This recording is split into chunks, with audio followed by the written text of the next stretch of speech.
સીતારામ બધાઈને 5 સવા 5 વાગી ગયા. લસણ ફોલતા ફોલતા અહીં બેહી ગઈ ને હાથમાં લેવી તો મોબાઈલ. ગરમી એકદમ થાય છે. જશોદાબેન કાલ કે જો બેન ડ્રેસ તો બહુ મસ્ત પહેર્યો.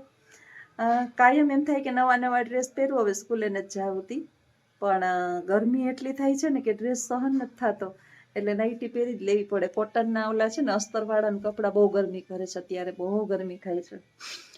કામ આપણે આખો દિવસ તો એસીમાં કદાચ કાઢી નાખીએ બેઠા હોય ત્યારે, કામ તો કરવું ને. શિયાળો આવે ને તો બધા ડ્રેસના વારા છે. ઢગલા ડ્રેસ લઈ લીધા છે, પણ સ્કૂલની અંદર તો ઓલી ન એક જ યુનિફોર્મમાં જિંદગી પસાર થઈ જાય એવું હતું. બપોરે 1 વાગ્યા લગી યુનિફોર્મ ચડાવવાનો, અને બપોર પછી આવીને આળસ થાય તે પછી નાઇટ ડ્રેસ પહેરી લઈએ કે નીકળવું તો હોય નહીં. એટલે હવે ડ્રેસના ઉપયોગ થાય, બધા પડ્યા છે એ ખૂણે ખાચરેથી નીકળીને પહેરાશે. અહીં બેઠી બેઠી વિચાર્યું કે વાત કરી લઉં. ઈશ્વરે આ પૃથ્વી ઉપર જે છે ને, મનુષ્ય માટે 2 જ માર્ગ છે ધનને વાપરવાના. 2 જ માર્ગ આપણા માટે મૂક્યા છે કે આપણી પાસે જે પણ કાંઈ છે ને એ કાં તો વાપરીને જાઓ અને કાં મૂકીને જાઓ. ઉપર લઈ જવાની તલ જેટલું, સોયના નાકા જેટલું લઈ જવાની કોઈ વ્યવસ્થા નથી. આ આખી પૃથ્વીને ખબર છે, આપને નહીં. જે અજ્ઞાની છે ને એને ખબર છે. જે એક પણ પગથિયું શાળાનું ચડ્યું નથી એને ખબર છે કે આ પૃથ્વી પર 2 જ જાતની વ્યવસ્થા છે. કાં તો તમારી પાસે છે એ વાપરીને જાઓ, અને કાં જે છે એ મૂકીને જાઓ.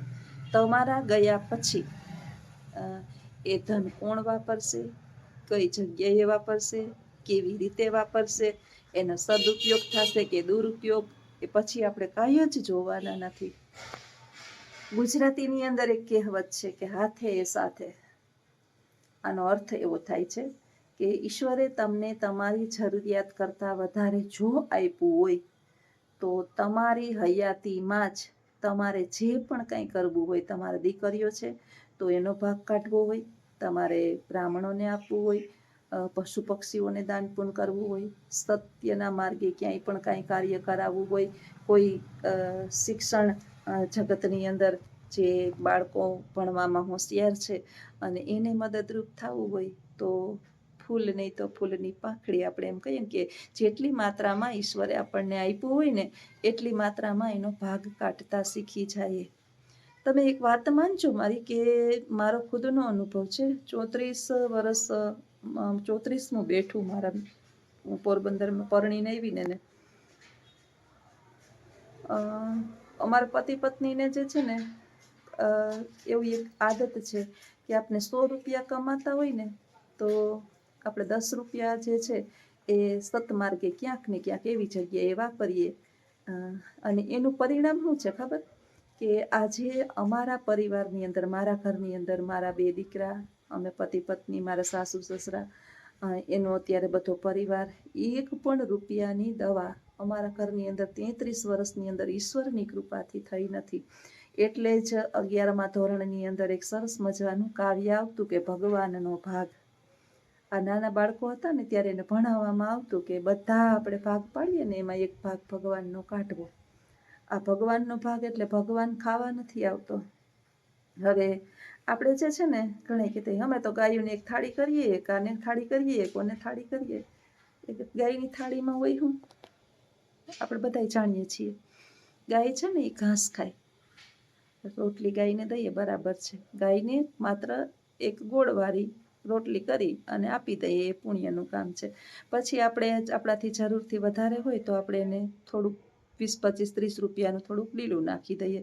જેટલી સગવડ હોય તો 1000નું નાખ્યું એવું જરૂરી નથી, આપણી સગવડ પ્રમાણે છે. ઘર બારીને તીરથ ન કરાય. આપણે 100 રૂપિયા કમાતા હોય તો 100નું લીલું ન નાખી દઈએ, તો ઈશ્વરે આપણને આપણા માટે રાખવાની ના નથી પાડી. પર કહેવાની વાત એ છે કે કંઈક કરીએ. હવે સૌથી વધારે જે છે ને, જો આપણે કૂતરા મળે ને તો ગાયને ન દઈએ, ઓછું દઈએ. ગાયને લીલું, ગાય ઘાસચારો ખાય. રોટલા અનાજ જે છે ને, કૂતરા અનાજ ઘાસચારો નહીં ખાય, એ રોટલી ખાશે. હવે આપણે આપણા ઘરની અંદર કીધું હોય કે 5 જણા છે, 10 જણા છે, 15 જણા છે, 7 જણા છે, 2 જણા છે, આખા દિવસની અંદર 1 રોટલી, અમે તો કૂતરાને રોટલી દઈએ જ. સાચું બોલો, આપણે આપણી જે આપણા આખા દિવસની અંદર કેટલી વખત ભોજન લઈએ છીએ. સવારમાં લઈએ, બપોરે લઈએ, સાંજે લઈએ, વચ્ચે વચ્ચે કંઈક ફ્રૂટ ખાઈએ, નાસ્તો કરીએ કંઈક ને કંઈક. હવે આ જીવ જે છે, જે જો શાંતિથી હુતી, જોઈ લે ઓલી કેવી હુતીશ, ટેસ્ટથી હુતીશ ને. આ જીવ જે છે ને એને ભૂખ લાગે, એક જ ટાઈમ તો નહીં લાગતી હોય ને. એક રોટલીથી આપણું પેટ ભરાય? એટલે આપણે પ્રશ્ન થાય કે હું તો આપણે જ બધું એને ધરવી દેવાનું. આપણા ઘરની અંદર આપણે જે છે એવો પ્રયત્ન કર્યો હોય કે એક સંતાન મારે પેલું પ્રથમ જોઈએ છે, અને નહીં ઈશ્વરે 3 સંતાનો આપણને આપ્યા હોય તો ત્રણેયને આપણે પેટ ભરીએ કે નહીં? ઓલા જુડવાન ત્રુડવાન આવે છે, ખબર છે? તો આપણે ભરીએ કે નહીં એના પેટ? એમ ઈશ્વર એક આપણું સંતાન સમજી અને એક જીવ જેની સાથે આપણને કાંઈ લેવા દેવા નથી. આ જો આપણા સંતાનોનો ઉછેર કરીએ, આપણા પરિવારનો, આપણા મા બાપનો, આપણી ફરજ છે અને આપણું કર્તવ્ય છે. આપણા માટે આપણે કરીએ છીએ. પણ જ્યારે કોઈ સ્વાર્થ વિનાનું કરીએ કે જેની સાથે આપણે કાંઈ લેવા દેવા નથી, એના માટે ક્યારેક વિચાર આવે ને તો વાત માનજો કે ઈશ્વર આપણી નજીક બહુ આવી જાય છે. ઈશ્વરને ક્યાં મંદિરમાં ગોતવા જવાની જરૂર છે? મંદિર એ તો શાંતિ આપનારું પવિત્રમાં પવિત્ર સ્થળ છે કે જ્યાં નકારાત્મક વિચારો દૂર થાય છે આપણા. આના માટે આપણે મંદિરના પગથિયા ચડીએ છીએ. ઈશ્વર તો દરેકના હૃદયમાં બિરાજમાન છે. કીડી હોય, જીવ હોય, જંતુ હોય, પશુ હોય, પક્ષી હોય, માનવ હોય, દાનવની અંદર ઈશ્વર છે. ઈશ્વર તો બધે છે, પણ એના કર્મ એટલા બધા ખરાબ થઈ ગયા હોય દાનવના કે એ શું કરે છે, એનું મન એના ઉપર હાવી થઈ ગયું હોય ત્યારે એ સત્કર્મ કરવાને બદલે દુષ્કર્મ આચરવા માંડે છે. ઈશ્વર જ્યારે રાવણને મારતો હતો, હિરણ્યકશિપુને કે રાક્ષસને, ત્યારે એને મજા નહોતી આવી, કારણ કે એ હું જ છું. તમે ક્યારેક સરસ મજાનું ભગવદ્ ગીતાના જ્ઞાનને વાંચ્યું, ગીતા જ્ઞાનને, કે બહુ તકલીફ થાય છે મને. દરેકની અંદર હું વાસ કરું છું. તો આ જીવ જંતુઓની અંદર ઈશ્વર સમજી એક જે છે ને, પ્રેમાનંદજીનું એક વાત મેં એક હમણાં સાંભળતી હતી. કેવા ઓલા હતા, એના એક ભક્ત હતા. એ જે છે ને દરેકની અંદર એને ઈશ્વર દેખાતો. તો એક વખત જે છે ને ભગવાનને ભોગ લગાવવા માટે થઈ અને એ રોટલી બનાવતા હતા ને, ત્યાં એક કૂતરું આવી અને રોટલી લઈ ગયું. ભોગ મટાતા થાળી તૈયાર કરતા હતા. તો એ ભગત જે છે ને પાછળ દોડ્યા કે અરે પણ ભગવાન, તમે આમાં ઘી તો ચોપડતા જાઓ, કોરી રોટલી ક્યાં ખાઓ તમે? જો એને પશુ પક્ષીઓની અંદર ભગવાન દેખાણા. એ ભગવાનને ધરું કે આને ધરું?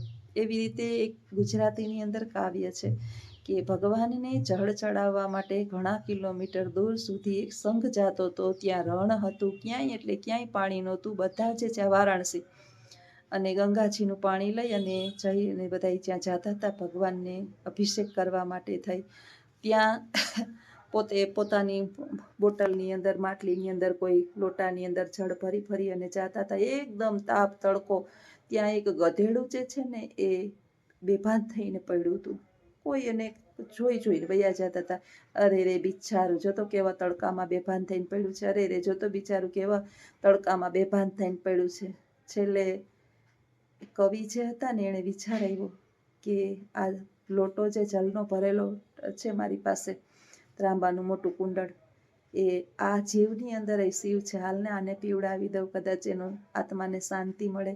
આ ગધેડાને છે તરસ લાગી હતી, ક્યાંય પાણી નહોતું મળ્યું એટલે એ બેભાન થઈ ગયો તો ગરમીનો. જેવું એના મુખની અંદર પાણીનું ટીપું ગયું અને એમ કરતાં કરતાં એ આખું ડબલું પાણીનું પી ગયો અને એ આળસ મળીને ઊભો થયો. પૂજાલાલ કરી અને આના કવિ છે, અને બે હાથ જોડી અને શિવને પ્રાર્થના કરી કે પ્રભુ માફ કરજો, પાણી તો હું તમારો અભિષેક કરવા માટે લઈ આવ્યો હતો, પણ વચ્ચે આ જીવ જે છે એની દશા મારાથી જોવાય નહીં. ભગવાન ખુશ જ થાય છે અને મારા આત્માને કહે છે કવિ કે બહુ શાંતિ મળી એ પછી, અને મારું જીવન ખરેખર બદલાઈ ગયું. તે દિવસથી હું મંદિરે તો અભિષેક કરું જ છું, પણ જ્યારે હું નવરો બેઠો હોય અથવા તો મારી પાસે સમય હોય ત્યારે હું રોડ ઉપર નીકળી જાઉં છું. કેટલા જીવજંતુઓ તરસે મરે છે, કેટલા દુઃખી છે. મારી જેટલી કેપેસિટી છે એટલું હું સેવા કરવા લાગ્યો છું. આવા જે છે ને એ ઉદાહરણો આપણે આપણા બાળકોને કહીએ, અને સૌથી વફાદાર કોણ છે એ બાળકને સમજાવીએ કે તમે 2 લાખનો 5 લાખનો બોડી કાર્ડ તમારા સંતાનો તમારા માટે રાખો ને, એ ક્યારેક આપણી સાથે વિશ્વાસઘાત કરશે, પરંતુ સૌથી સાચો બોડી કાર્ડ જે છે ના સૂતા છે ને એ છે. આ લુલું પાંગરું હજી તો છે, કોઈ પણ પ્રકારની ટ્રેનિંગ નથી, છતાંય આ ઝાડીએ કોઈ આવીને હજી તો ખાલી આમ ડોકું કાઢે ને ત્યાં તો કેટલા ઉલાળા મારે. મને કોઈ ટચ કરે ખાલી ને તો એટલા ઉલાળા મારે. શું કામ? તો કે આપણો રક્ષક છે. આપણા બાળકને કૂતરાને રોટલી નાખતા શીખવીએ. તમે ક્યારેક જોજો કે જે બાળક જે છે ને કૂતરાને રોટલી નાખતું હશે ને, એ બાળકને કોઈ પણ માણસ સ્પર્શ કરશે ને તો એને કોઈ સ્પર્શ કરવા નહીં દે, એનું રક્ષક બનીને રહેશે. આ જીવ જે છે ને બહુ વફાદાર હોય. માણસ બેવફાઈ કરે, કાગડા કૂતરા જીવ જંતુ પશુ પક્ષી એની અંદર બેવફાઈ નથી. એટલે ઈશ્વરે 2 રસ્તા આપ્યા છે, કાં તો વાપરીને જાઓ અને કાં તો મૂકીને જાઓ. હવે નક્કી આપણે કરવાનું છે કે વાપરવું કઈ જગ્યાએ છે કે મૂકીને જવું છે. આપણું નોટિફિકેશન ક્યારે આવશે એની કાંઈ જ ખબર નથી. સરસ મજાનું હટુકટું શરીર હોય. હું ક્યાં બીમાર છું આપણે એમ કહીને, હજી તો કેટલા વર્ષ જીવશું, હજી તો કેટલું આમ થશે, હજી તો મારે બહુ વાર છે. આ શ્વાસ કેટલા, મૃત્યુને મને બીમારીને કાંઈ લેવા દેવા નથી.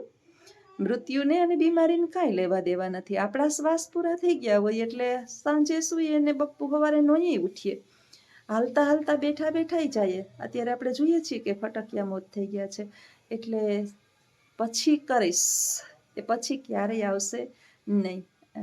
હાથમાં જે સમય છે એનો સદુપયોગ કરી લેવો.